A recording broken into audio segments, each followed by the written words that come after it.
Well, build my gallows and build them high. Makes a long time climbing before I die. I want the chance to spit in his eye. Well, they gave me bars, but I can see between to a dusty yard and a long gone green.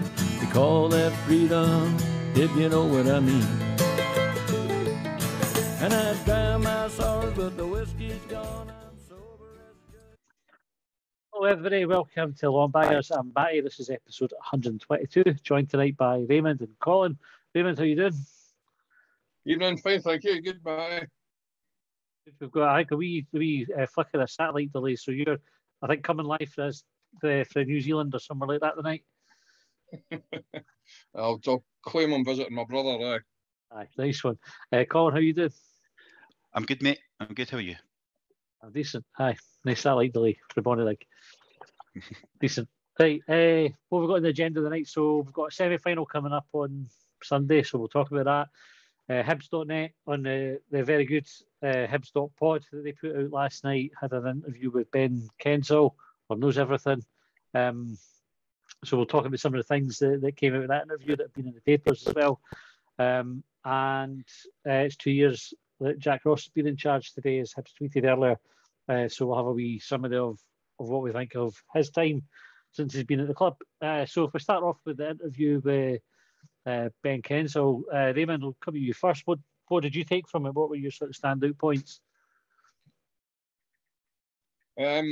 He was quite forthright in his opinions on what had gone before him. He didn't exactly hold back, and he was trying to be as diplomatic as he could, in that he was saying, there was lots of people there, they've all worked through the pandemic, and it's great. There's obviously still people there employed that were there previously under the previous regime, but he evidently wasn't exactly impressed with what had been going on previously. Colin, what were your highlights from it? All I thought was, I agree with that, what Raymond said. I never picked up, actually, that he was giving them a real hard time. I think somebody on Hibs.net said that. I was reading it earlier, that they thought it was a bit disrespectful to the previous people and that, which I never really picked up on. But I see what, based on some of the comments, I agree with. But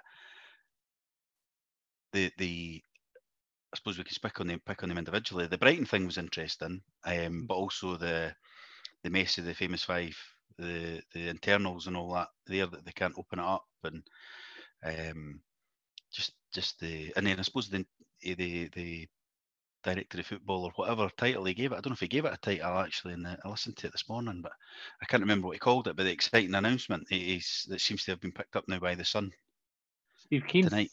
I think that's his name, isn't it? Steve Keane used to be Blackburn manager. Aye, when the Venkies were there, he's one of them. I've not looked him up yet, but I remember the name. He's a Scottish guy, Aye. Oh, is there He used to play for Celtic. A name been mentioned?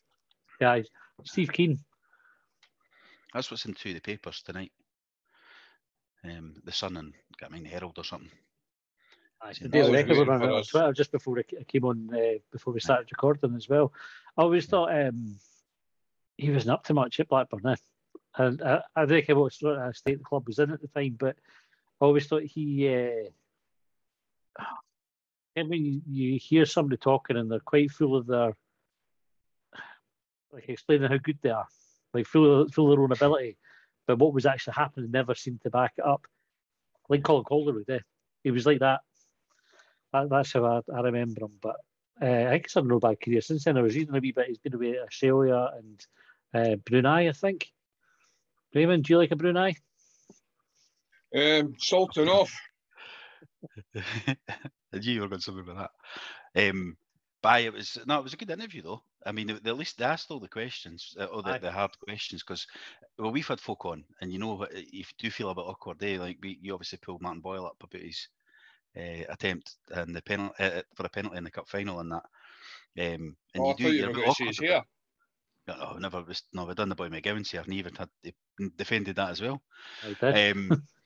But Aye, so it's quite hard when you're sitting face to face to somebody like that to ask the questions, and it's good to ask that. They asked it in obviously a better tone than they were. Some of them were posted on Hibs.net because some of them were more a statement than a question, although they were like, or it was worded in a way to lead the answer. But they asked them. They got the HSL question in. They got the. Well, I think they didn't even need to ask about Jack Ross, did they? Because he came in. He volunteered all it. guns blazing on that. So they asked all the hard questions. So it was good because it's not an easy thing to do. I know it sounds easy, but when you're faced with it, I don't think it is as easy as. So it's like when you talk about your work and you think, I'll speak to them in the morning about that. It's never the same conversation you have with your mates when you're telling them you're going to do it as it actually is when you're face to face. So, aye. So I think well done on asking the questions and getting. Well, it's made 2-3 papers a day. Put it that way. Aye. So they must have done all right. I thought it was a really good interview, and I thought Ben came across really well in it as well. Like you say, on the front foot through it, and quite open with what with his answers, are as open as he could be. I thought it was interesting his point about ticket prices as well. So they were asking about ticket prices and whether there was anything to do there. And they didn't seem kind of a mind to drop the prices. I think his argument was folk will pay for it if it's a good experience. Would you agree with that? I'm not so sure in all cases that's true, because I think there is a breaking point. There's been a pandemic for everybody, not just football clubs. I think that seems to get forgotten a bit now and again. It's like, oh, they're all skint. You know what? Everybody's a wee bit skint. And a lot of people lost their jobs. The football club's still there, so I think I didn't take it. I did get that. He just went, if it's good experience, people will pay it, and they will. Whether it'll be as many as we've had in the past, I don't know. But I think well, the experience is a successful football team, an enjoyable product to watch. If we're going to use business parlance, you know, and unless we start sort of getting our way back up the league, those attendances are going to drop off. I mean, it really is simple as that. But he was talking about giving more value to the product, and I was cringing hearing the sort of the business talk. But that's just me. I hate all that. We'll run this shit up the flagpole and fucking salute it. Nonsense bollocks. Just like, you know what? You win football matches, you lose football matches. You win the games, people fucking turn up. It really is as simple as that. It's nice to do it in attacking style first, don't they? That's exactly what they need to do. Pick the low-hanging fruit. Pick the low-hanging fruit. Definitely going to do that. But I thought what he was getting at with the money thing was, because I don't know how the question. I can't remember how the question was worded, but to pay at the gate is expensive this season. Yeah. Season tickets in comparison, you're actually getting a lot more for your money based on the pay at the gate price. You know, normally you have to miss. If you miss one game or a game and a half or something, you're breaking even. I think this season it's a bit more based on because of the gate price. My concern is that they bring up that they roll that up into season tickets next year, and instead of paying, I don't know, 400 for your ticket, it's 500, 550, and that's where it starts to get. I didn't just go myself. Wife goes, the wee one goes. Yeah. My eldest daughter would go more often when she's back down the road and that for uni.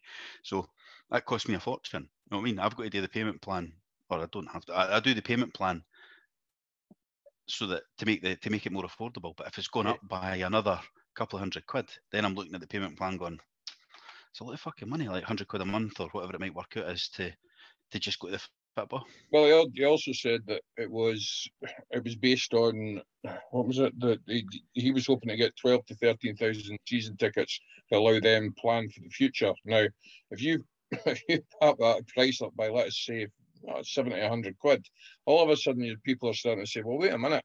I say, I've paid last year, year before last, and I never went to a game, and I was told I'd get something back. We've not had that.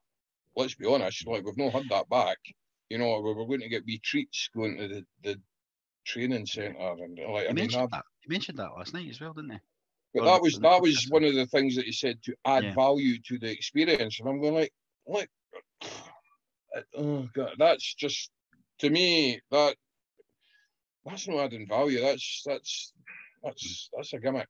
That's I agree with you. I think where I was going with that as well is that when he's talking about the I don't know if I'm reading between the lines too much, but that maybe to get the season tickets guaranteed and bought in, they will be a bit cheaper than paying at the gate, and that's how they'll reward it for those people that. So using that sense of economy, that means what you're going to do. Let's say the ticket prices, the season ticket prices, aren't going to drop in price, yeah, because he's wanting to keep that revenue there. So that means the walk up to the gate prices are going to go up in price to make the season tickets seem more value. Well, they have already. They've done that. Yeah, that's what they did but this season. Yeah, but that's exactly. So he's planning on continuing that same business model. Yeah. Well, yeah. They also are looking at the same then. They've got the multi-game packages as well. So if you know about a full season ticket, what was it, like a 6-game and a 8-game package, something like that you could buy? That was to incorporate like the New Year Derby and everything like that, which I think is maybe again something else that they'll look at, things like that. Or the other thing you might see coming is maybe a membership scheme where you're just kind of perpetually paying just an amount every month, and then fuck knows if they'll tier that. So maybe you kind of got like a gold, silver, and bronze like they do with the seats. But well, I mean, that in itself isn't too bad an idea if you're making payments anyway, yeah.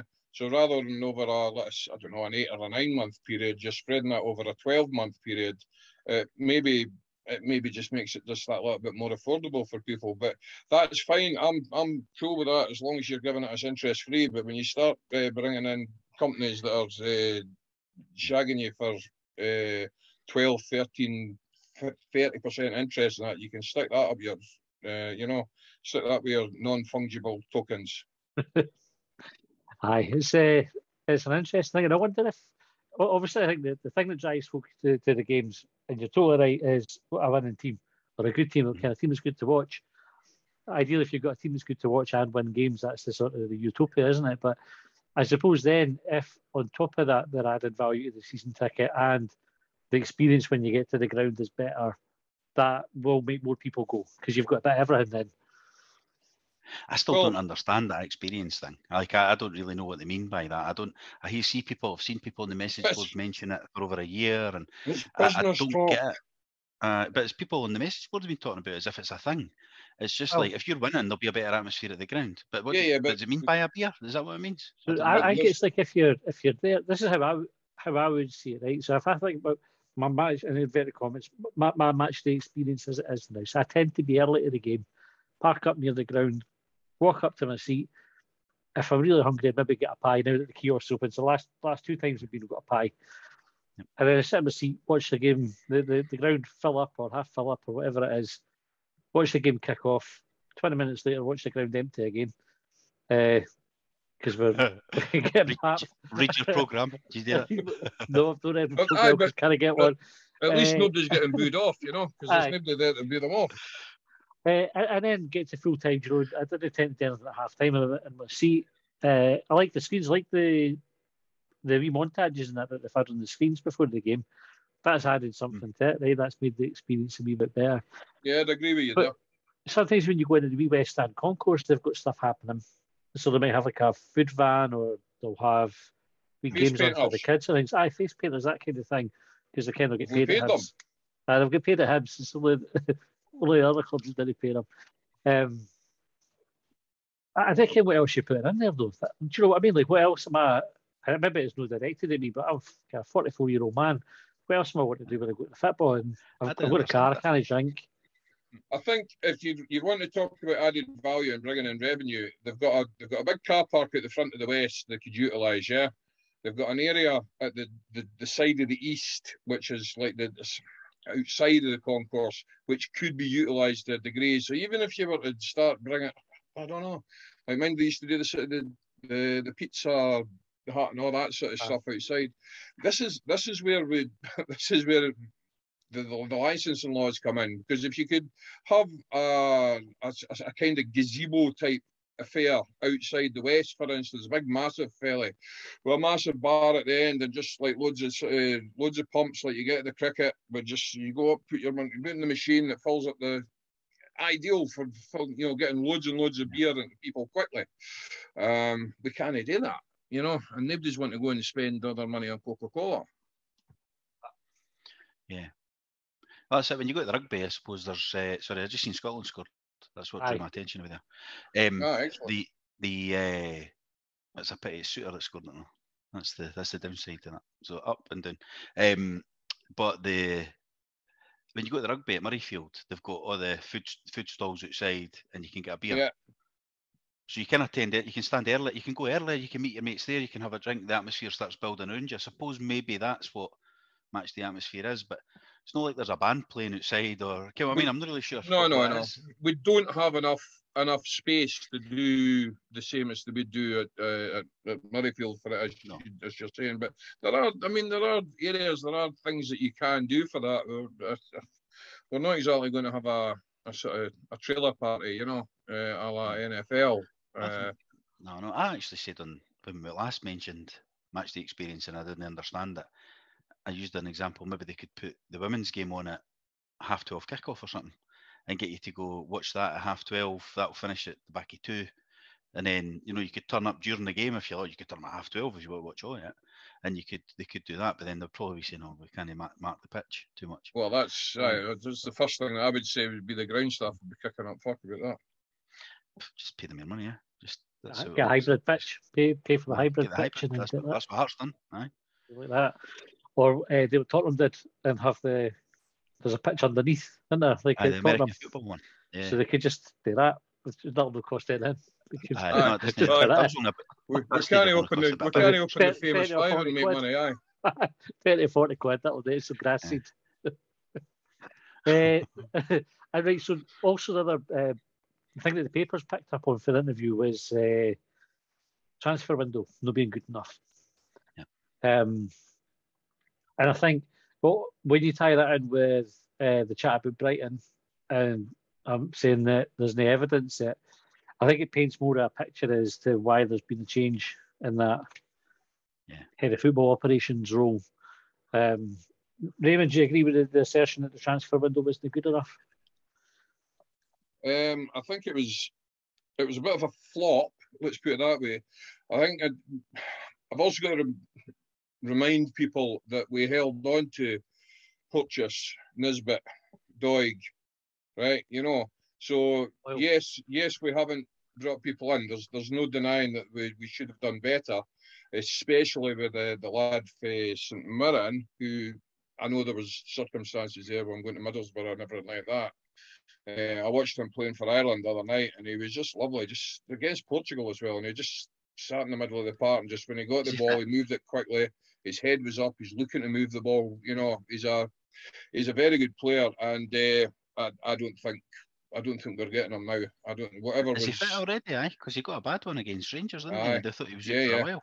Aye, I think whatever was agreed previously, we could basically rip that up because he's worth more money now. Aye, well, he wanted to go to Middlesbrough anyway. We were only jumping at the chance because Middlesbrough fell through. That's right, aye. That's right. So I'd imagine he's back into the. But it's not as though we've the mid-table championship again.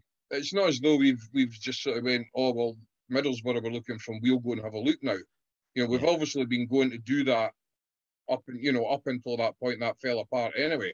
So we should have had everything in place and not, I don't know, going for the literal facts. They probably have to try to fire up the fax machine.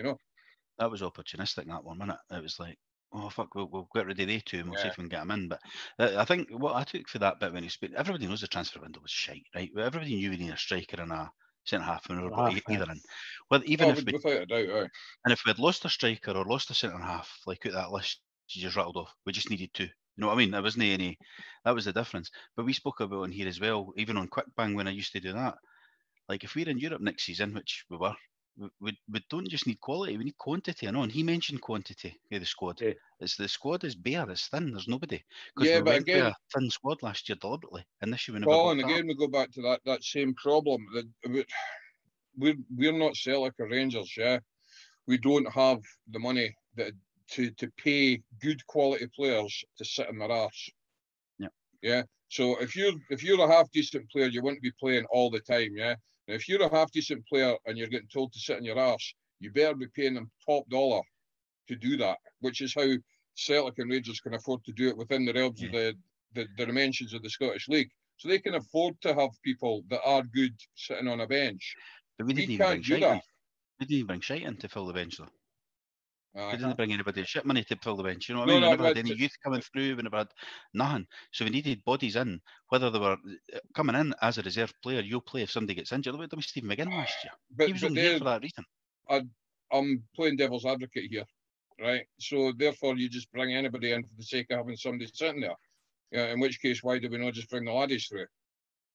I mean, either. That's what said. There's no laddies to bring in.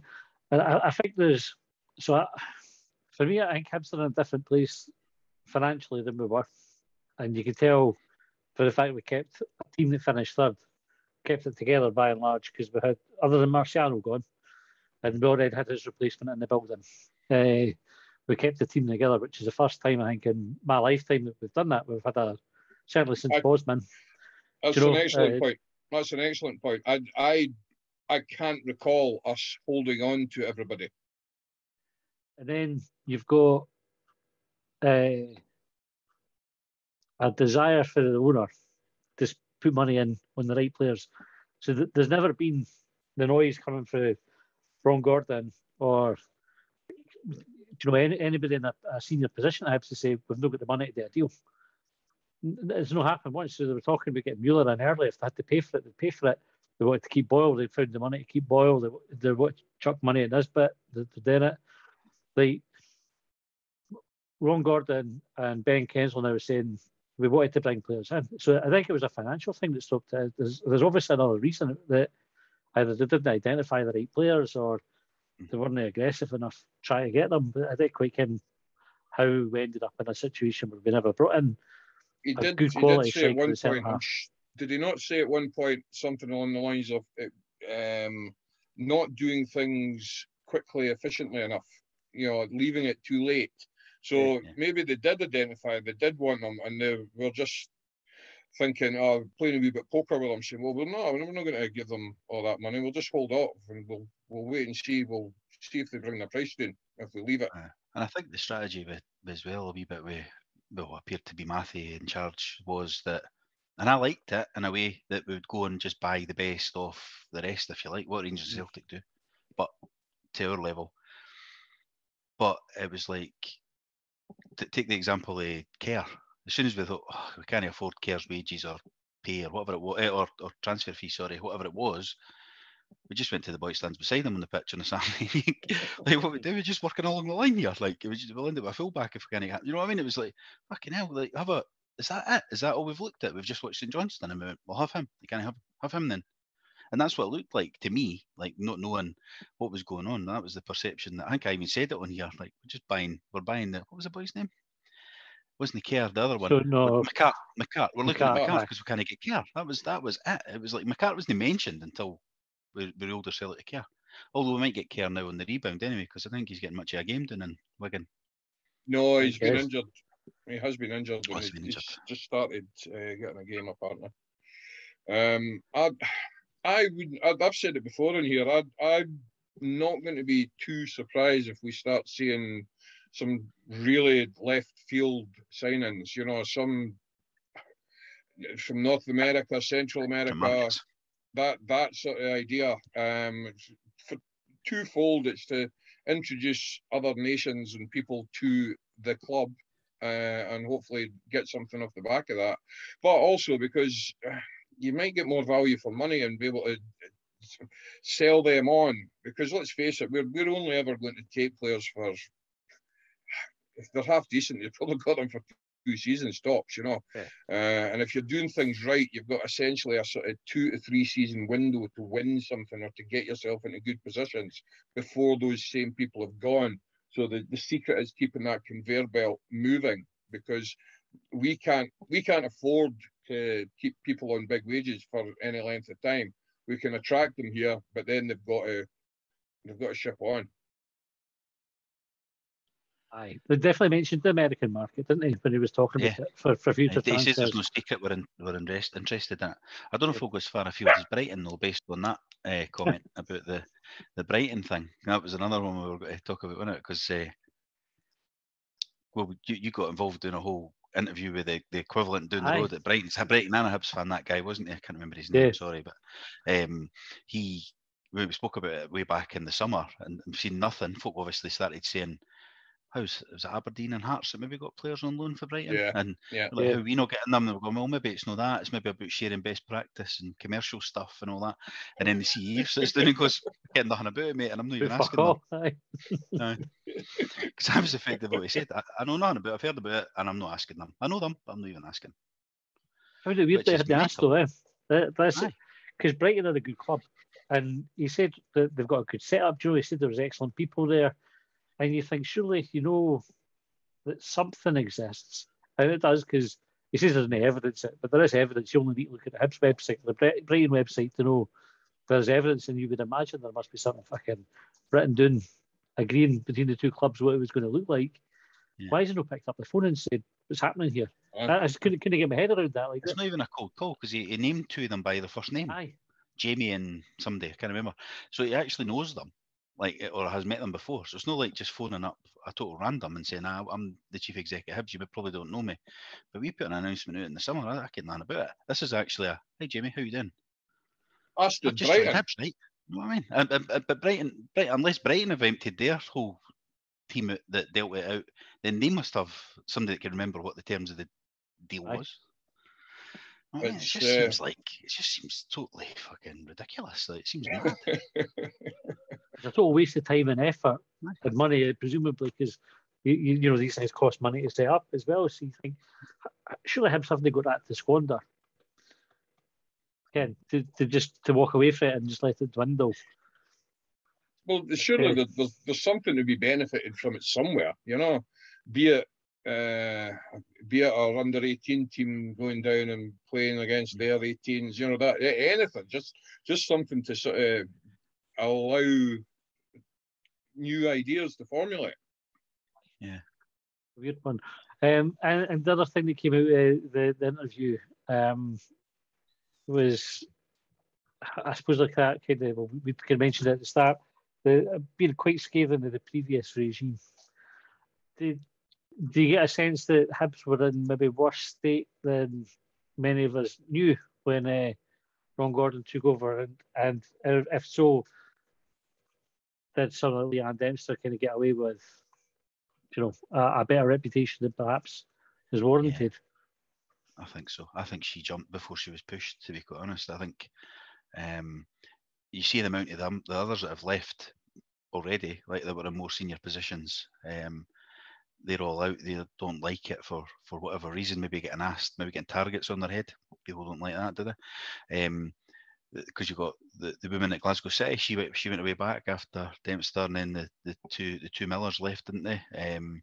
And who was others? There's been a bit of a clean out, and I say a clean out. It's not they've left rather than, but you know it's like when you get a job and you go, if I fancy working here. It was almost that kind of impression. And if you look at what he's saying last night about the what's it called, behind the goals, Famous Five stand. I mean, Famous Five couldn't even open at the start of the season. If we were allowed everybody in first game of the season, they couldn't have used COVID as an excuse. COVID was used as a reason why they were moving people into the other stands, wasn't it? Yes. If the government had been a few weeks earlier, then they would have had to come up with something else or tell us the truth at the time, that the stand was decrepit, never had a warrant or whatever it was. Now the goal behind the goals is just, I mean, they used to go to the kids' Christmas parties and that in there. Like, now that's not getting used for anything. I know that cost Hibs money as well, but it's just not getting used, just shut. Yeah. And that was all, mind it was an NHS deal. What happened to that? Just fall through as well.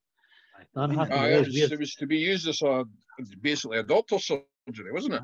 No, what it was? I can't remember. But I mean, you look at all that and you think that I don't want to criticise people too much, but even the ballot and stuff at the start of the season was a shambles. Like, they had months and months to get something in place, and they waited until they had to, and then had folk working all hours, and folk were getting one at a time, folk checking their ticket office thing, the website, and going, I've got a ticket for Sunday. No, I've not got one yet, I'll need to wait. Mind well, got an email saying you've got a ticket. Got one telling me I got one, I never got one. Crazy stuff, and I know it's just amateurish, all that stuff, and I think that shows the way through. Even if you go back, I think Dempster gets a lot of leeway as well because of the cup final win. Or in the cup final, she got us back up and all that. Even after that, I would have walked into that club shop, or went into that club shop with my wallet open, buying any old shit. not fuck all. Couldn't even get a commemorative tie fucking cufflink Got a set t-shirt. like for other previous cup finals. I got With a two t-shirt persevered with t-shirts persevered on it. That was it. and the coffee table book thing, which is good, right? Aye. But other than that, you think, where's all this? Where's all the shit? Like, and the DVD, obviously, right? But where is everything? Like, you could have made fucking millions of people. People are going to be getting stuff made. No boy I used to work with. Aye. He was getting like stuff made and replica trophies, and you know what I mean? It's like, what are we doing? Like, we've got a whole ticket, we've got a whole shop here to sell stuff, and we've not got anything in. It's like they thought, fuck, we've just won the cup. Fuck. Oh, we're all going to summer holidays. You know what I mean? It was crazy. It was like people would have poured their money in. They had a window there, 6 weeks, 8 weeks before, after it, and when everybody's still on a high fate, really. But you know what I mean? That period when everybody was on a massive high. Yeah. And they just never capitalised on it. And that was way back 5 years ago. But I think look through and you think, I think there's a lot replica Scottish Cup, but as far as I'm aware, that's come from the SFA. That's not come from Hibs. No, Funny I think thing, it was. because even I think that was their official, the SFA's official site.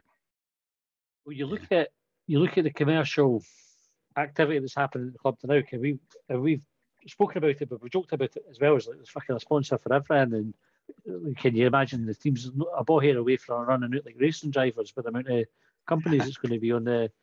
I'm not going to play in a post-match interview without putting a baseball cap on. Okay, that's it. Have to have the board needs to be bigger to get everybody in. But where was all that before? Because obviously it wasn't like nobody was wanting to do it. Because this is COVID, like we've said, where all companies are struggling and everything, but they're still finding folk to put the money into the club. And you think, I think I actually remember discussions with Hibs about it. We were saying, why are the club no more aggressive and going out to businesses and stuff like that to get the money in? And obviously they weren't asked about it. Do you know, if all of a sudden they could do it, clearly there was something wrong before it wasn't happening. And Greg McEwen said on the Down the Slope podcast about an advertising board we were talking about before, Colin. You brought it up that had sat for a year, out of date. Company been advertising on it, hadn't paid for it. Madness. Absolute madness. It was like when you looked round, you used to have, mind you, Charlie Evans coaches and all that sitting there, and you think, we're not even using these buses anymore. We're back to what our companies were. You know what I mean? The Parks of Hamilton again. You think, we've still got that shit round there, but no, what a mess! What a mess! Like, I think that obviously we had the. Dempster was in charge of it all, but you had like, is it Laura Montgomery, who's Glasgow City, but that was a real conflict of interest there as well, because that club run purely on sponsorships and subscriptions and whatnot, and we had her in charge of our commercial. So if she sees a good deal coming in, what's she thinking? I know this is her job, but this is her, like, Glasgow City's her baby. Like, she created it. So, like, that's a real, like, torn conflict of interest. It seems mad, like, when you look at it now. I think people called it out at the time, to be fair to them, but I just probably had a bit more trust that you think, well, somebody's going to have a bit to do their job, but then you hear what you hear about what you've just said about sponsor boards just lying there and never getting replaced. Fucking nuts, absolutely nuts. So, yeah, it seems it's certainly an improvement. I mean, we are definitely heading in the right direction. As irritating as it is when my phone pings with another tweet alert from Hibernian FC telling me we've got a fucking deal with a panda fucking rescue in China or something, you know what I mean? It's like, right, okay, magic, clone the pandas. It's all revenue. So, like, me getting a wee bit upset that, for fuck's sake, no, another fucking aftershave fucking manufacturer or whatever, you know. That's good. It's good. Fucking annoy me more. You know what I mean? Yeah. See if that's what keeps the season ticket prices, then we'll fucking lap it up as well. Do you know what I mean? If that's what they want to do, I'll not keep the prices down. No, I can't. That's just extra revenue. Me being fucking naive again, but you'd like to hope something like that would happen. All right, anyway, the interview we're referring to, you can find it on Spotify, find it on Anchor, find it on YouTube now as well. It's Hibs.pod. We definitely recommend go and have a listen for yourself and see what you think of it as well. Excellent episode and well done to everybody involved there. Cup semi-final on Sunday. Colin, what are your thoughts on how that's going to go? Kind of. No, sure. Purely because we've had that many weeks off now. So hopefully they're all rested up. We've got a few boys back for injury who will obviously not be match fit. But then in a way that's good. In another way, as Rangers found out when we beat them in the cup final, it didn't work for them because they were tiring early doors. So it can work either way there. The good thing is Rangers are farting about getting a new manager in because they were caught somehow by surprise that Gerrard might leave them. And I noticed on Sky Sports News before I came upstairs there that it's 4 boys, 3 boys I've never heard of, plus somebody I have heard of that's in charge of them until they appoint somebody for the short list of 3. It's what's his name, the ex-England striker. Defoe. He's the one I've heard of. I couldn't remember who it was. And then there's 3 boys I've never heard of. Like I think they've ever played. I don't know who they played for or what they are. But so hopefully, in a way, I'm thinking you don't want the new manager in early enough that he can actually implement stuff and give them a boost. But you might want him in before the semi-final, so that he got enough time to just confuse them. Yeah. Because if he comes in, if he doesn't come in at all, right, they're going to say just do what you do. If he comes in early, if he comes in late, he'll go just do what you do. If he comes in early enough, he might start going, well, I want to start this and I want to start that and I'm going to start the fucking fullbacks dropping in here and all that shit. And then Tavernier and that are going, fuck me, what have I You want them in tomorrow?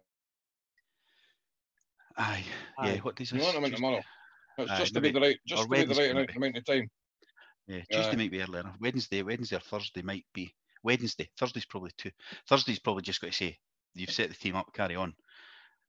But Tuesday or Wednesday's probably prime time for him just to come in and just confuse it a wee bit, try to tinker with something. I'll play 2 up front instead of 1 up front and that, or something. You know what I mean? But it's it's just, I don't know if it's a positive or a negative, but I think that's the positive or negative of the time we've had off. I think it's got to be a positive, right? Because they've obviously riddled with COVID. I think everybody must have got it based on some of the rumours about players you heard were maybe going to have to get called up, and based on what Ben knows everything said last night on the podcast. So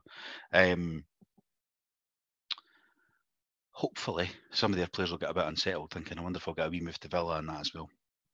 Because that's bound to be some of their boys thinking Morelos and Tavernier maybe even, or even Laddie Patterson if he's thinking maybe we'll get a wee move here. Or Purchase. Purchase. Well, that is he, right? Like, you know what I mean? He's not going. He's on the bench tonight. I see the way, but he's not going. He's not going to Villa. But I think that might unsettle some of their players because they've had, like, it's like when you get a new manager at work, you've got to find your feet for a wee bit around it. You didn't just carry on. Yeah, the other thing as well is, as you say, that everyone there knows that this is a temporary arrangement. None of these guys are going to take on the role on a permanent basis anyway. So, your motivation. But the thing is, on Sky, ITV, he's doing all the things. He's not been at Ibrox for weeks. Well, you can read what you like into all this. At the end of it, ultimately, it's a League Cup semi-final. So you didn't need anybody to come along and tell you what you should be doing. They should just be saying, like, whoever the captain is should just go, lads, just do what we've been doing. Just do the same thing that we've been doing. And if they do, we'll beat them, because we were on the road to beating them at Ibrox until the big. How do you put it? The Scottish way of dealing with things stepped in. It's an interesting one, because I think we've run Rangers close most games we've played them, but we've no. What's the best we've done? A draw. Was that 2 each? We had 1 draw against them since Jack Ross came in. I'm not sure. We've drawn a couple of times, I think. Because Dre Wright scored them, one of them. That was a 2-2 yesterday. I mean, Deutsch scored. That was when we had an offside goal. We got that. Did we draw at Ibrox once as well, maybe? Or we always lost at Ibrox. But I mean, Jack Ross's record in big games hasn't been good, but actually in Rangers we've pulled our name closer than anybody else in the league. In the period he's been here. I reckon we've probably been at our best against Rangers. We've played some good football against them, and we were very, very unfortunate at that game at Ibrox. We were well on top at that point in the game when Purchase got off.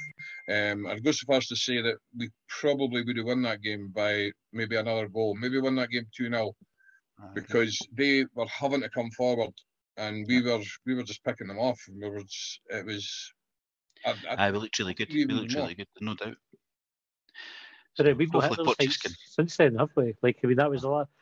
How far in the game was Poacher sent off? 20 minutes, 25 minutes? Half an hour, I think. Half an hour. Yeah. Since that half an hour, we've been shite, though. Do you know, which is the worry. We've had one half against Celtic, which I'm not prepared to count because Celtic had stopped playing. Yeah. Celtic had just went, right, that's it. They were just trying to keep their clays clean, you know. The only thing I would say with that, right, and I agree with you, Ed, in principle, right. Listen to Jake Doyle Hayes on the Down the Slope podcast. He was saying, there was a wee phrase that he chucked in, and he just said something like, we played like we've been playing all the rest of the season. And we did. And albeit Celtic maybe weren't firing all cylinders in the second half because they had the cigars and slippers out.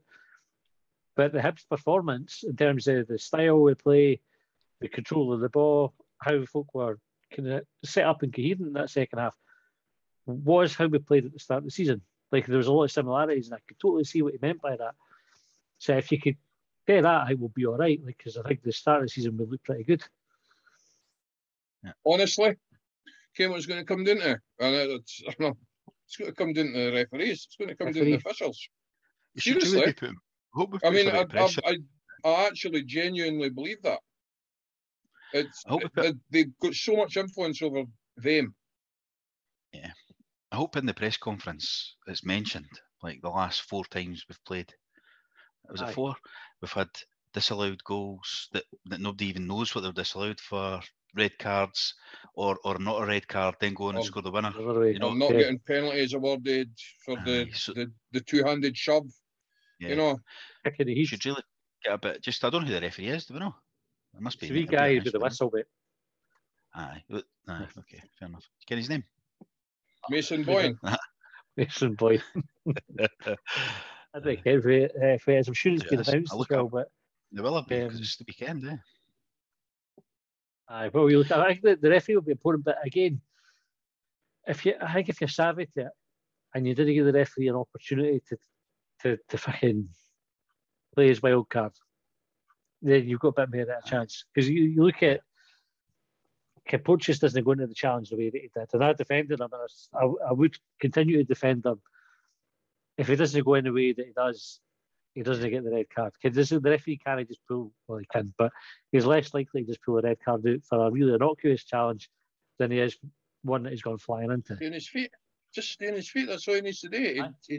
He has a thing about having to do this at some point in a game of, I don't know what it is. Is it like being the big man? Is it look at me? You know, because he did it against Celtic. Yeah, and there was no need. There was no need for him to do it because the one against Celtic was worse, I think. If he'd stayed on his feet, he would have defended that situation just as well by staying on his feet. But he wanted to throw himself into, I don't know, maybe he thinks he's going to get the crowd up and all the rest of it. Well, that's fine, aye, but you can what? You do that round about the centre spot. Yeah. If you want to get the crowd up or on the touchline and just take the boy out and slam him into the fucking hoardings or something like that, you didn't do it at the edge of your box. David Gray was a master at it. He would just go and he would win the ball and maybe collect the guy. Whole crowd would be up for it. Pope just does it in such a clumsy looking way. The legs are scissoring and you know what I mean? As well as being in that part of the pitch. Anyways, Kevin Clancy. Oh, fuck's sake. Clancy's probably my least favourite referee. I just didn't like him either. Because his name, because his name sounds like it goes to a certain school. Aye.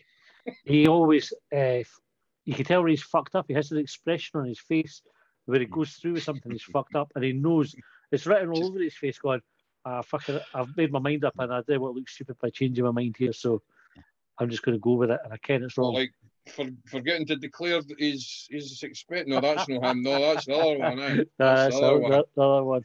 That was the boy that said. That was the boy that said that there's nobody a bigger critic of him than himself. I said I beg to fucking differ. I beg to fucking differ. The other semi-final got Nick Walsh. So He's shite as well. In fact, we've got a real lack of top quality referees now. I can like Scotland has never been blessed with good referees, but now the current bunch is fucking chronic. I know all of them. That's the thing when you're saying that Bobby Madden's probably the best one. And he's the one that stops games because somebody pulls a hamstring. You know, Aye. Oh God, I remember that. Yeah. The score prediction, Raymond. I'm going to go 2-1 to the Hibs, and I'll even tell you that we'll get beat 3-0 off Celtic in the final. 1-0 over St Johnson. Colin. I want to say 1-0 Porteous, right? They want Porteous last minute. Whenever. By last minute would be even better. But I'm thinking like 1-1 extra time, maybe even penalties. So that's what I'll go with that one. I'd rather it was the Porteous winner one, but I think Porteous might score the winning penalty. What about Big Doig? Is she back? He's back training, but I think it'll be 12. He's back training with the rest of the squad, so obviously involved in stuff. So he might be on the bench, but he's been a big mess. Like having him back will be good. Yeah. Oh, it's mental because I'm old enough to remember people saying, "Who the fuck's that? He's shite." Yeah. You know, we've moved on a lot. I wonder if they could just start him and just play as long as you can. 60 minutes. We get 60 minutes. Yeah. Aye. I mean, he's because that gets the best out of Nisbet, and Nisbet's our best striker. And I don't think what he's going through at the moment. Nisbet is technically our best striker. He's also got the best movement off the ball, right? And so when you play Doige, that's where Nisbet comes to life. And they'll not expect that. You know, we're saying they'll just get their captain to tell them to play what they've done. Their captain will not think about fucking tactical things like what if Doige is playing. Yeah. You know what I mean? So I think that could be a wee surprise one. Chuck him in. Hopefully McGuinness is back as well. That'd be a big one for us. Huge hole in the midfield since he's not played, which is mad considering it was only 6 months ago that he was getting written off as well. But, it was massive when he's not played. You can just see the gap. Then there's a huge gap behind the strikers and the midfield when he's not playing. So it's incredible. I don't know what I reckon when McGuinness plays, we've won just about every bloody game, and when he's not there, we've lost them. It's a really important player for us. Okay, I'll go for Hibs. Fuck it, why not? So none of us have said Hibs are going to get beat. Amazing. No. Right. Unanimously. See if I'm totally honest, you know what to say on the podcast. So I think it's going to be a Syrian for us. And we'll segue nicely into what we're just going to talk about, which is Jack Roston's 2 years in charge. I think it's another one of these ones that's on a hiding in a hand. Came with the doesn't win the big games, and fuck it, doesn't he? Do you know, like we've made arguments for him winning big games. He has won some of them, but his overall record of them is fucking terrible. He's no beat Rangers yet. He's only won once at Hampden. It's like it's going to be one of these ones that you turn up full of optimism and probably 20 minutes into the game you're thinking, fucking hell, do you know, is it time to go home yet? I think it's going to be one of those ones. But my heart says 2-0 Hibs. Fuck it, 7-0. Fuck it, 7-0. Let's go with that. Right, Jack Ross, 2 years in charge, Colin. What was your report card for Jack Ross saying? So the report cards I get for school now say Jack is doing well in class. Right, so that's it. That's as much as a teacher will fill in now because they're lazy bastards, right? So I think when he came in 2 years ago, where were we? 10th in the league. Yeah, maybe so 11th. we were right next to Hearts, where both of us were in dire straits. Didn't they St Mirren and Hamilton and that? Aye, we were either just above them or just below them. I can't quite mind exactly. So he came in quickly, won a derby at Boxing Day and all that, and got us up to 7th place as it turned out because of the points thing. Then he took us to 3rd place. He's been in every semi-final. He's at least since he came here. So depending on what you're measuring him on, then you could say that he's what would you call it? You would call it succeeding or performing or something, wouldn't you? But you wouldn't say exceeding, right? because exceeding with me winning a cup or finishing higher than third. So he's doing all right. By the big game thing, obviously, I said before, right, Rangers Celtic, I don't think anybody's ever beat Rangers and Celtic regularly. Even the great Neil Lennon teams and all that. You know what I mean? They just didn't. They gave them a game and they beat them now and again, but they didn't beat them 4 times in a season or even twice or 3 times. So to start measuring a manager on that, I think is harsh. Hearts games, but he's lost more than we drew the semi-final, we beat them at Tynecastle and we lost at Easter Road, and then we drew again. So it's all square in it there. And the derbies, Aberdeen's about 50-50 as well. So we want to be better than 50-50 in the games. But we're about 50-50 in them. Rangers Celtic, it'd be nice to beat them now and again, starting on Sunday. I don't agree with the few folk that argue about it's boring to watch and style of play and all that. I don't think it always is. I didn't really understand that. I don't think we're a negative team. I mean, sometimes we've probably held on to a win rather than going like the derby that I mentioned at Tynecastle a couple of Boxing Days ago, or last book, whenever it was. 2-0 up, and you're thinking, fucking, they're shite, we've got to get them a doing, and we just finished 2-0. That's probably where that kind of comment comes from, because it looks like we could go and take 3 or 4. Because you listen to the pundits, we do rubbish now and again, admittedly, but the pundits and that will tell you that we play exciting football and we're good to watch and we score more goals than everybody apart from Rangers and Celtic. So I don't really see where the poor football comments that come from. I don't know what those fans' expectations are either, unless it's play the Mowbray style, which can result in a 3-0 home defeat to Livingston as well. You know what I mean? It did happen. It did happen there. You'd lose semi-finals to Dundee United and then go win at Tynecastle. It was the same. It wasn't any different. But it gets kind of glorified because I don't know, a couple of big 7-0s against Livingston or whatever it was. I mean, we beat somebody 7-0. So great. I think we beat 7 or 6. And it just feels a bit harsh. We beat Livingston or somebody 7-0 on a Wednesday night once. But I think he's overly criticised. I think he's doing a good job. I would pay him a bonus, but I wouldn't pay him a big bonus if I was his manager. Marks at 15? Marks at 15, about 9. Maybe 10. Raymond, same question to you. I'm certainly not going to be as succinct as that. Was that succinct? I feel like I was fucking blabbing on and on. I think he was taking the piss. I don't know, Shay. Was he look serious when he's speaking? I was possibly being facetious, but we can never tell. No chance. Nah, because and there's no way you'll be more succinct. So, anyway, just a second. I've got my notes here. Fuck me. No, you know what? Up until these last 4 games, I was all for defending them. And you know what? I still will defend them. To be fair. But these last 4 games have been like, like it's slippery slope stuff. It's given a lot of people have an agenda against them for whatever reason. There's a lot of people out there don't want them, and you almost get the sense that they want them to fail, essentially, so they can say, "See, I tell you, I tell you." I mean, if you go into Twitter and have a look under the announcement, Hibs say Jack Ross here 2 years a day. It's essentially just loads of abuse. It's just loads of abuse and crap like, "Oh, if you want to support mediocrity, go ahead." You know, like.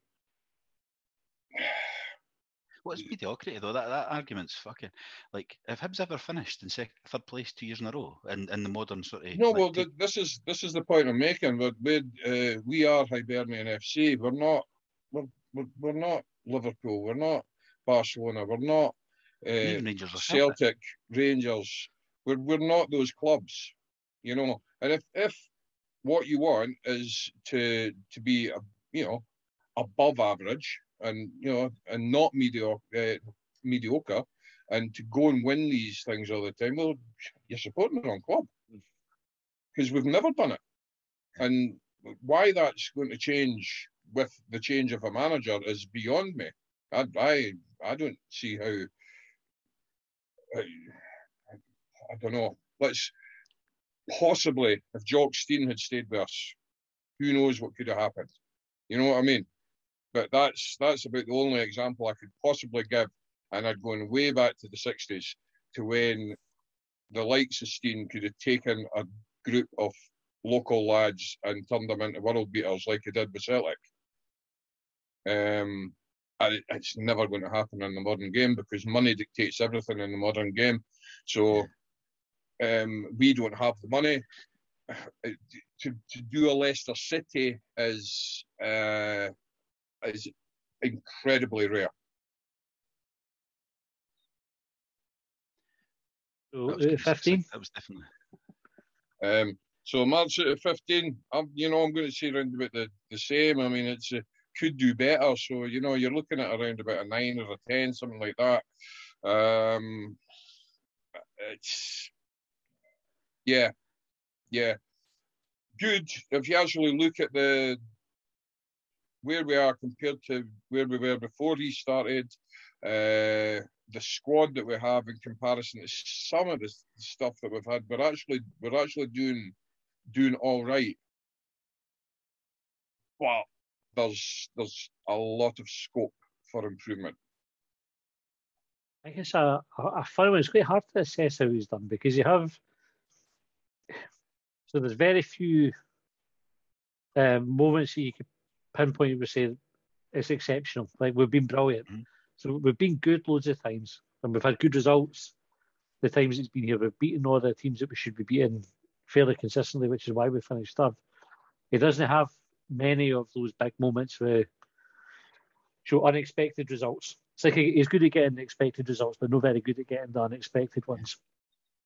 Getting to cup semi-finals is good for a club like Hibs. It's something that historically hasn't been that consistent for us, and now we're doing it really consistently. We get to a final. So I'm aware that I'm interrupting you, but you making that point there, you know what? Sometimes I think if we get knocked out in the third round of cups by a first division team, Jack Ross would be considered a better manager than he is for getting us to semi-finals. That sounds you mad. said that before, Colin, eh? I totally agree with that. I've said that. It would have been better getting put out last season off of Motherwell in penalties, because it's on penalties. It's a lottery. Even though he got a big win at Hampden in the next game, which got obviously glossed over because we got beaten in an even bigger game again. But if we had got beat off Motherwell, we got third place. Brilliant, great season, well done. Aye, that disappointment right at the end. It ends on a high. So you look at his cup record. His cup record, apart from St Johnstone, is probably better than anybody else in the league that's there now. Third, which is good. So again, there's no many managers that are kicking about there now. We've got a third place finish. But he's never got that extreme high, but we do have the extreme lows, like the last few weeks where it's been fucking again. Well, you said, Colin, you didn't care where some of the folk get the idea that the games are boring. Those games, well, the Celtic game was the fucking boring. It was just shite. But the games before that were boring. But earlier, you go back, those were blips. It's like a 4-game blip, right? And obviously, the longer it goes in, the less a blip it is, and more a kind of consistent thing it is. Previously, because we still talk about it, Livingston, Ross County the last season at Christmas time, and there were that much a blip that we can still pinpoint 2 games where it was really, really, really shite. But he needs to have those 2 games where we're really, really fucking good to get folk on side. If you're going to have a couple of games where you're shite, you need to blow folk away a couple of times as well. And we just haven't done that. The only one I remember was blip's Aberdeen. 2 games, You know what I mean? A blip is essentially like you lose 1, that's bad. You lose 2, that's a blip. 4 games, that's I don't know that's a blimp, right? We're getting into. However, no, I know, but you're talking there. You're right. I know what you're getting at, because it's 4 games and it's becoming a bit concerning on paper. It's 4 games, but then you look at it and you go, Rangers, Celtic, Aberdeen, Dundee United. Right? It's no Hamilton. It's no Livingston. It's no Motherwell. Yeah. It's 4 of the biggest 6 clubs in Scotland, counting ourselves and Hearts as the other 2. So it isn't the easiest games. It was a hard wee run. So depending on their running fixtures, if that had been spread out over, we had Rangers in the first game of the season, Celtic 5 games in, Aberdeen 9 games in, and Dundee United in the 11th game. Yeah, I It still wouldn't have think been a blip. We would have just lost 4 games. I still think you're being incredibly lenient there, Colin.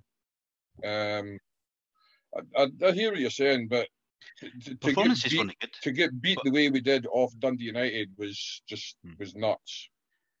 That was terrible, aye. But I think the thing with Rangers and Celtic, right, and I totally agree with you, Colin, that it's harsh to judge a manager on how we do against them because, like historically, like you say, we've never been in a position where we're consistently beating them. Yeah.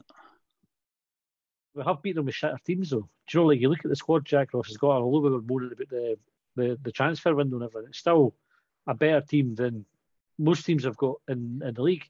But there's Hearts have beat Celtic, Hearts have they drew with Rangers. Can't think if they beat Rangers.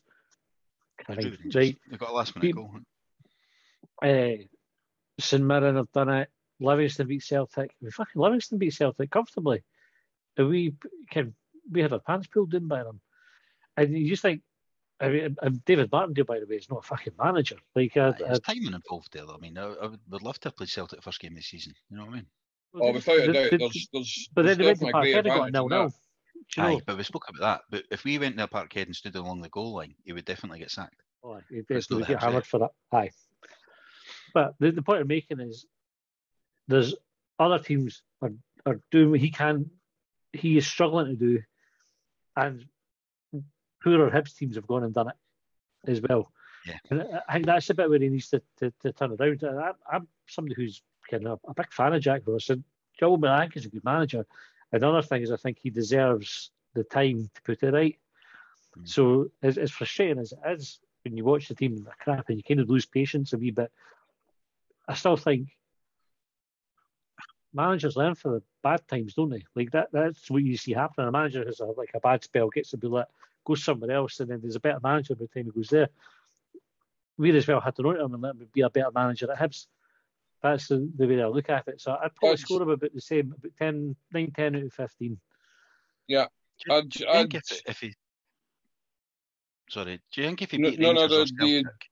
The Celtic game is the thing that springs to mind. I watched the game with a friend of mine who is a Celtic supporter, and he couldn't believe that we never went at them. He said, "What are you doing?" He says, "Just why is giving us so much respect? Get in and attack, because when any team comes after Celtic this season," he says, they'll rip the defence apart. They'll get goals. It'll happen. It's only a matter of time when you attack Celtic. And then we were doing some, I don't know, it was some sort of weird press where only 2 players went to press the ball, which just left a big space for the boy to pass the ball into. Like I'm no football expert, but when you play a pressing game, everybody's got to move at once. They've all got to move, and they've got to make it very hard for that guy to play the ball out of there and get out of those positions, And I don't know what we were doing that night, but it's shown them so much respect that I couldn't believe it when I was watching it. That's what it was. Colin, what were you going to ask? No, I was going to think. So we're saying that about beating Rangers and Celtic and all that. So if we were to beat Rangers and Celtic in the next round of fixtures, but no win 4 or 5 of the other games, is that better? Oh no. So what's the big deal about beating Rangers and Celtic? Like, why has that become a thing? So I think it's because of how football makes you feel. It's that's where the emotion comes in. It's where you take this common sense out of things, right? Because you're spot on, right? When you sit and look and say that you'd rather win, be Livingston. Well, saying on the message boards, as long as we're playing good football, I don't care if we win or lose, right? Which is a load of fucking shit. We cannot bollocks, right? Aye. But you look at the impact of winning the cup, right? You talked about it 5 years later. You can still talk about having a bit of high for it, right? In the immediate aftermath, right? Because it has that emotional impact. You look at when we won Boxing Day at Tynecastle, you're buzzing for ages after it because it's a big result, and you didn't have that. So it's good when you beat St Mirren. It's good when you beat St Johnstone, right? Obviously, it would be better if you did them in the cup final. It's like the bread and butter, and it's like is it not like that's the building a point. team for the back? You build a team for the back to know let goals in, so you win games. And is it not like you need to beat? I'm speaking to my father about fucking 20 years ago about this. He's like, you beat all the other shite in the league. You're right up there, challenging right away immediately. Yeah. I mean, it's like we go fuck beating all them. It's not fancy enough. It's not Hibs ways to have big games against Rangers, Celtic, and win derbies now and again. But fuck all the other games. We'll lose all them. But it was a great day out when we beat Rangers that day. You know what I mean? It's not logical. No, but I think where you want to be is to win the games that you should win, and then chuck in a couple of the big games. But you can't you're not going to do. So here's the question then. What's the greater emotion, right? So is the winning the greater emotion, or is the being beaten the greater emotion? So what gets you? Do you get more upset or do you get more enjoyment? I get more enjoyment out of winning, but I see people around me seem to get more emotional when we're losing. Like round out where I sit now, there's guys. Right. So when I come away from East Road, and if we've won, the immediate sort of buzz of winning is like, yeah, that's great, and it kind of subsides relatively quickly. But if we've been beat, especially off of Hearts or something like that, that'll stay with me for fucking ages. Aye, so is that a Hearts game you're talking about? I'll still be going back to the car going, fuck's sake, fucking. Are you comparing a Hearts win via Hearts loss there, or just a win like against Ross No, County? just obviously the if it's against the likes of the Old Firm or Hearts, the emotions sort of go up relatively, Aye. And different. And then equally, if you get beat off Hamilton and relegated, that's quite a big. Aye. Oh, absolutely, aye. And that's probably because you expect to win that game, so you're more emotional about getting beat and you're more angry about it But when you beat, but I think the point I'm making is that you tend to a lot of people, but I include myself in this, get more involved with the defeat than you do with the victory. The victory is forgotten. I'm trying to word this correctly, but the victory is kind of forgotten about more quickly than the defeat. I get you see. Folk hang on to the defeats. Like, I mean, you saw fucking pictures of Christian Doidge opening a bottle of champagne. Do you know? Because there's a bit about it. Is the profile pictures and stuff like that. Kind of. You're right. The disappointment probably stays longer than the jubilation. But I think when it's a big game, certainly like if you got beat. So if the Dundee United game, for example, had we won that, I would have had a good weekend. It would have been kind of put a wee spring in my step up until maybe Monday, Tuesday the next week, probably until we talked about it on Longbangers. When you get beat, it probably does sit with you longer because you're like, it was shite the way that we got beat. It was shite, and you get annoyed about it, and you start thinking of, aye. Whereas if you beat Hearts, I would buzzing for ages after that. If we beat Celtic, buzzing for ages after that. Beat Rangers, buzzing. It's just aye. But I think that's what Jack Ross is missing now. Is folk have to have that feeling often enough, and it's the most intense feeling you get watching the football. Yeah, but how many of them does he need to win people over? Like we're already past that point. Like because what we're basically saying now is you need to go unbeaten, right? Because you need to win all the games we expect to win, and you also need to win the big games that you don't expect to win. And that's what's going to win the crowd back. So it's almost an impossible job, isn't it? I don't think people will be. There's quite a large element of the support that will never be happy with him, unless he wins the Scottish Cup or something like that. I mean, listen, people think that Mowbray was a great manager. He got beat 7-0 the other night. We took some fucking horsings at Hampden under Mowbray, didn't we? You know what I mean? As I said earlier, we went at Tynecastle, so it's like you get the high of that, but we just got backed off Dundee United on the Saturday. Went to Tynecastle on the Wednesday. All is forgiven. I mean, it's quite fortunate in a way. I didn't know that San Marino played cricket, but England are 10 without loss. Fucking hell. How many's Kane got? San Marino's right now, so England's not even out their first batsman, and they've got 10 runs already. Kane scored 4 of them. That's him breaking all sorts of records. Anyway, fuck them. Aye. I just don't know. I mean, I feel a bit sorry for him. I feel like it's almost an impossible task he's got. I just think I don't know what he can do. You know what it reminds me of? It reminds me a lot of, and you hear this phrase used through there, he's a Celtic man, or he's Celtic minded. You know how when Lennon went back, it was initially amongst a large element of their support, it was tremendous, and it took him a lot of bad before everyone turned on him, because he was a Celtic man, right? And you get the same thing with us, right? If you get, let's, for argument's sake, we'll say Frank Soze comes back and starts doing well, right? And he's doing okay. But then things start going wrong. He'll get so much more leeway than a Jack Ross or something like that. And you know what? It's fucking nonsense. It really is. The guy's a football manager. He's a professional football manager who deals with professional football players, whose loyalty to a club is, with a few exceptions that we have, is, you know, they're there to make their money. Let's be honest. Yeah.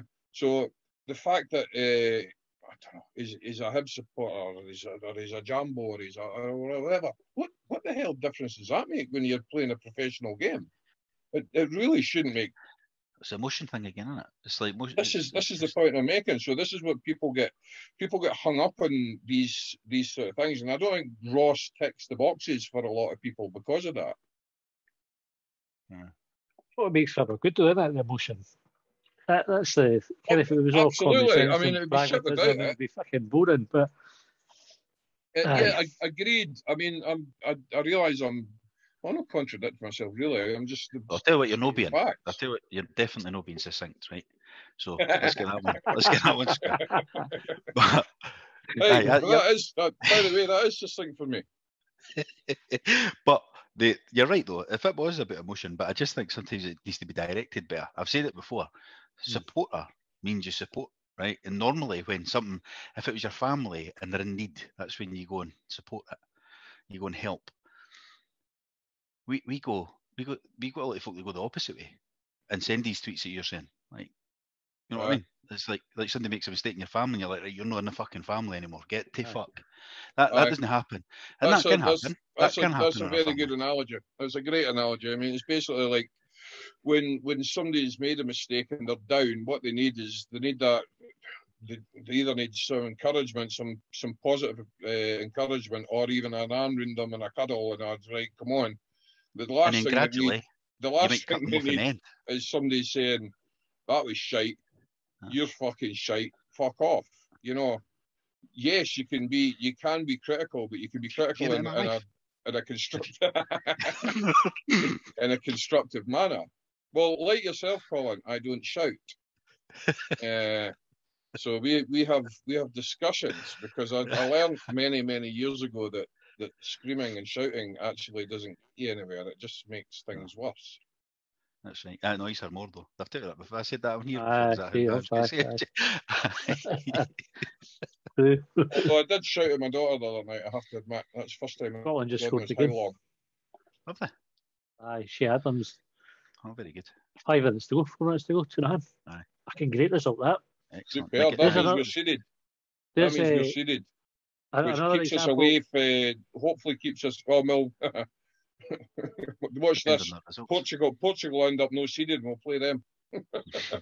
Steve Clark was getting criticism, because the Euros, if we were wanting them. But this is like the immediate nature of the world. As soon as something goes wrong, like, fucking get rid. There's Steve Clark, and then he's fucking, it's maybe going to get ruled out. Kempy's offside.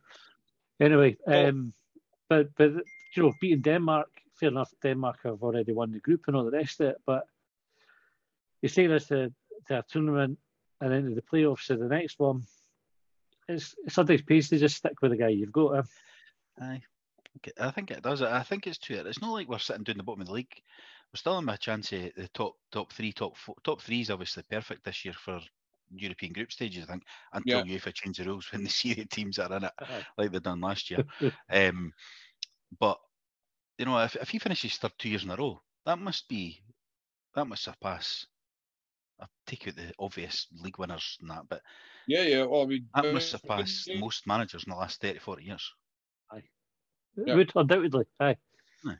And that's such a basic thing. And just because we've Aye, lost 4 games, including Rangers and Celtic there, doesn't mean we're not going to finish third this season. You know what I mean? We talked about the last season about how close we were having the best ever season. Came third in the Scottish Cup. We were a ball here away, Ken. Like we were shite in that last game. But a different performance, a different result. That's our best season ever. Yeah. Apart from when we won the league, back in the 50s. For most of us in their lifetime, that would have been the best season ever. Yeah, it's one of these things. That's football. Right, we've got anything else to say on that before we wrap up? Not for me. Right. So I think we settled I'm on. fit to speak. I'll just get a slagger. The satellite delays. Aye, is it? Right, what I'll do is then we'll be back on Thursday with Shortbangers to get some questions in for that. If you missed it last night, we put out the first episode of Feedbangers, which is a really good episode about mental health. So I'd recommend go and have a wee listen to that. And then we'll be back at the weekend after the Cup semi-final to talk about it on Quick Bang. So until then, we'll catch you later.